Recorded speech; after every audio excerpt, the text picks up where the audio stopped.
Since our first report here on GMA last November about runaway Toyotas, several thousand drivers have filed new complaints about accidents and incidents they say are linked to the car's problems. One new case now coming to light in Minnesota involves a Toyota Camry, 3 people killed, and the driver sent to prison for vehicular homicide. At the time of the crash 3.5 years ago outside St. Paul, no one questioned whether the car might have a flaw. Instead, there was outrage at the immigrant driver of the 1996 Toyota Camry, who inexplicably rammed into another car on an interstate exit ramp at an estimated 90 miles an hour. 3 people in one family died as a result: a father and his son and a niece. Our family, it's like we're not even a family anymore. It's hard to get together without everything always being sad and crying because they're missing and still not having answers to why. But now new evidence may help answer the questions and set free the driver of the other car, who is serving an 8-year prison sentence for vehicular homicide. 32-year-old Kwa Fung Lee, a Laotian refugee, was convicted even though there was no evidence of alcohol or drugs. He was coming home from church with his pregnant wife and family. He testified the brakes on his Camry would not work as the car gained speed.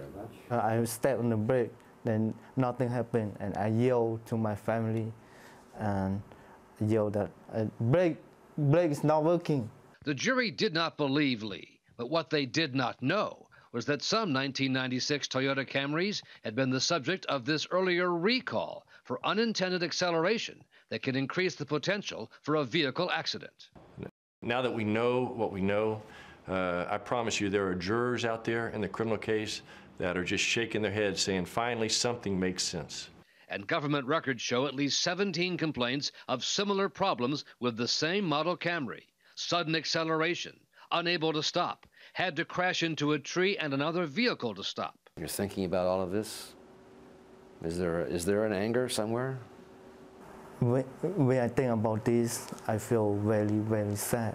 Lee's lawyer wants a new trial and will ask a judge to let his client go free in the meantime.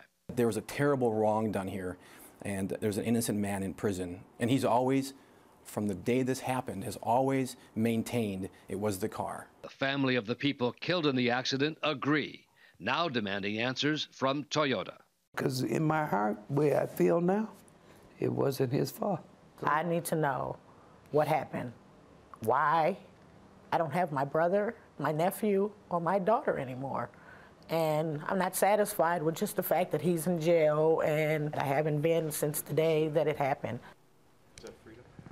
The prosecutor's office tells ABC News it will support an immediate examination of the Toyota Camry to see if, in fact, the car is at fault, not the man sitting in state prison.